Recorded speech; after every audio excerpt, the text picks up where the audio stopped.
In the last 30 days, this ad account spent 35,000 euros to generate 91,000 euros in revenue at the ROAS of 2.6. Now, in this video, I want to show you how you can actually analyze your Facebook ads account data so you can have better understanding of what's happening and make better decisions. So the first thing you need actually to define the period that you want to look at for. So usually I would recommend you do 30 days, but if you're looking for a shorter time frame, you can just select something else. So you can do this for the 30 days period, you can do this for last month, you can see this month, last 14 days, 7 days, whatever is relevant for you. Personally, I usually just do the 30 days, the 14 days, or if I just want to review the last month's performance or this month's performance, then I would use one of these. So in this case, we're gonna be sticking with the last 30 days.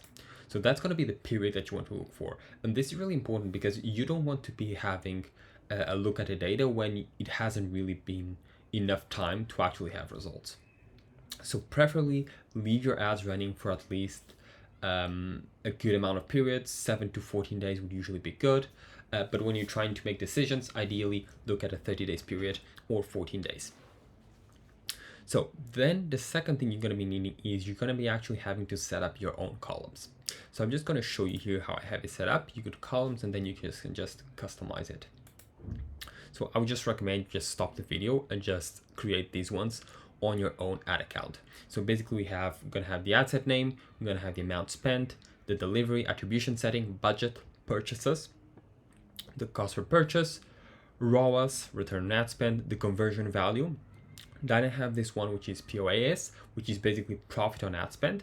This is a custom variable that I create. So all you have to do if you want to create a custom metric is just go here, create a custom metric, and then you create the settings. So in the case of POAS, what I do is just have the purchase conversion value.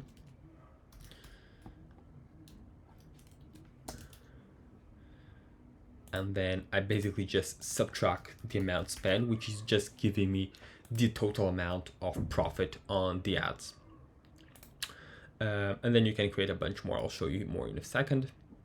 So we have the POAS, we have the checkouts initiated, so how many people went to checkouts, the cost per checkouts. You can also have, if it's relevant for you, the add to cart, so the amount of people that add something to cart.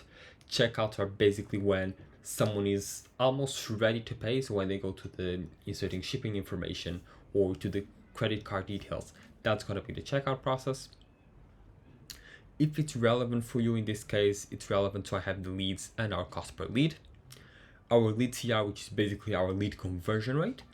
And in this case, again, it's a custom metric. So what I do is I just have here the amount of purchases, and then I divide it by the amount of leads. So it's giving me the lead conversion rate. And this just allows me to basically at a glance see how the ads are performing, how the leads are converting.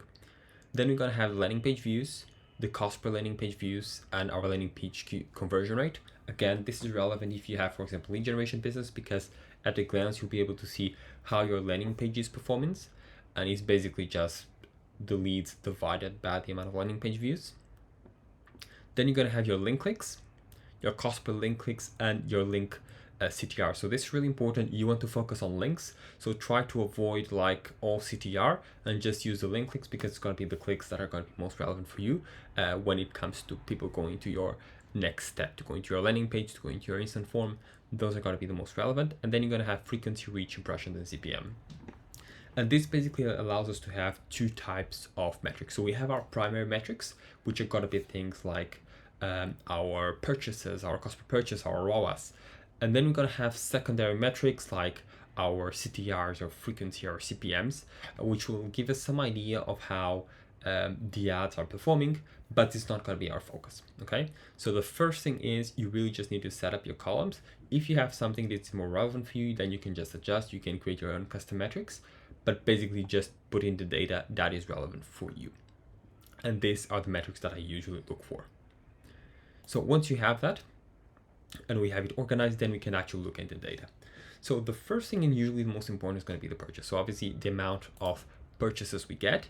When you're running ads, ideally you want to have at least 25 purchases on your ad set level so that you can get a bit more data from Facebook. And then you're gonna have your, for example, your cost per purchase with your CPA and your ROAS, conversion value, and POS. So when you're making decisions, ideally you want to focus on your ads that are bringing you the best returns. That's why it comes down to understanding your purchases, your cost per purchase, your CPA, and your returns. And that will allow you to basically scale your campaigns or adjust your campaigns based on the returns that you're getting.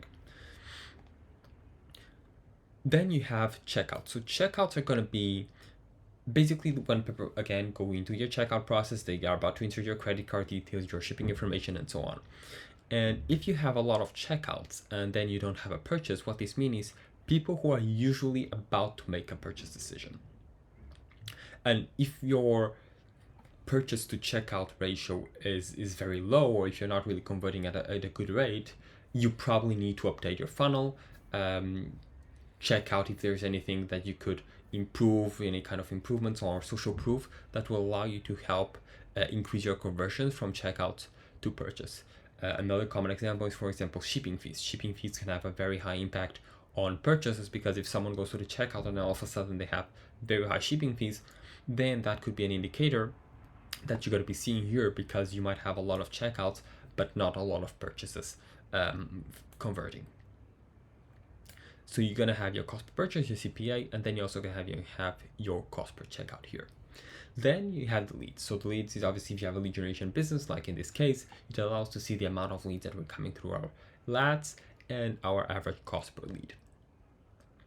And again, the custom metric that I have here is our lead conversion rate. So how are we converting each leads? And this is, for example, a good example where I can basically see a difference of actually a significant difference between the conversion rate of the first ad set compared to the second one.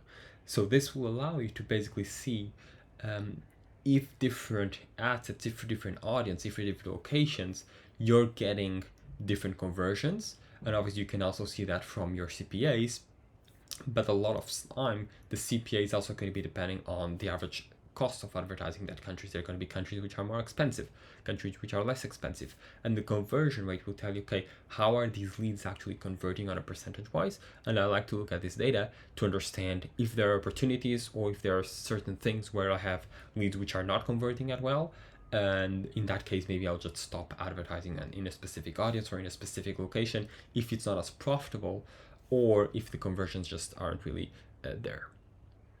Then you're going to have landing page views and the cost per landing page views and our conversion rate. So again, very specific if you're using, for example, lead generation, where you want to see how your landing pages are converting for those audiences. So ideally you want to have anywhere between 20 to 40%.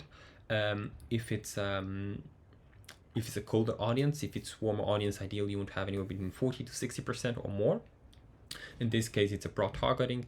We're reaching colder audiences at that scale, so our conversion rates are a little bit lower than I would like, but they're still above 20%, so that's still good, but we still have some room for improvements. Then we're going to have our link clicks, our cost per clicks, and our CTRs. And here the metrics are basically like just secondary metrics. So the idea here is that at a glance, you can understand how many people actually go click on something on your ads, what's the average cost per click, and the CTR. So for example, you have to look at your CTR and understand, okay, maybe I need to improve my CTR. Ideally, we would like to have this between 0.9 or at least a 1%. So this one is quite low. So what we would do is, okay, let's test more ads, let's test different creatives, see if we can improve our CTR here. And then we have our basically just frequency, reach, impressions, and CPM. So frequency is how the average number of times each account see your ads, which is basically just the impressions divided by the reach. The reach is how many accounts you get, and then the impression is how many people actually saw, or not the amount of people, but the amount of times your ads were shown. So you want to make sure your frequency is not very high. If it's on retargeting, then you can be a little bit higher, at about 6 more, depending on what you're doing. But in this case, you want to keep the frequency relatively lower. Anywhere between 2 to 3 tends to be ideal. So this one is already a bit higher than I would like. But it's a good thing to have to keep in mind, so you make sure that your ads are not being very saturated. And then CPM is basically just your average cost for 1,000 impressions, which is just like an overall metric of your advertising costs. So typically, lower CPMs means your brand is more advertising friendly. It also depends a lot on your audience location, on what kind of audiences you're targeting. There are going to be specific markets where your CPMs are going to be a lot higher, like for example the US, Germany, and there are going to be markets where your CPMs are going to be lower. Also depends a lot on the audience. Like if you want to target, let's just say for example, SaaS companies, CPMs are going to be a lot higher. If you're targeting something broad market, then your CPMs are going to be lower. So it tends to vary depending on one, your target audience, both location and the demographics, and how your brand is actually perceived by Facebook. So usually if your brand is more advertising friendly, if you have better quality ads, you typically have lower CPMs. So those are pretty much the metrics that we look for when you need to analyze your results. So obviously try to focus on your primary metrics, so purchase, your ROAS, your profits, but also check what you can do in terms of the upper funnel metrics, like your leads, your CTRs, your conversion rates. See where there are opportunities to improve and where there are things that you should be stopping an ad. So if you have obviously unprofitable ads, but if you also have ads that are, for example, you might have very high conversions on the leads, but they're not converting to purchases. If you have ads that are your lead conversion rate is really low, then it might make sense for you to stop those ads. So that's why usually you would focus on your purchase events, your primary metrics, but as long as you can understand your entire funnel, that will give you the best results. So I hope this was useful. I'll have another video on how you can actually run cheaper Facebook ads for leads. Hope that's useful, and then I'll see you in the next one.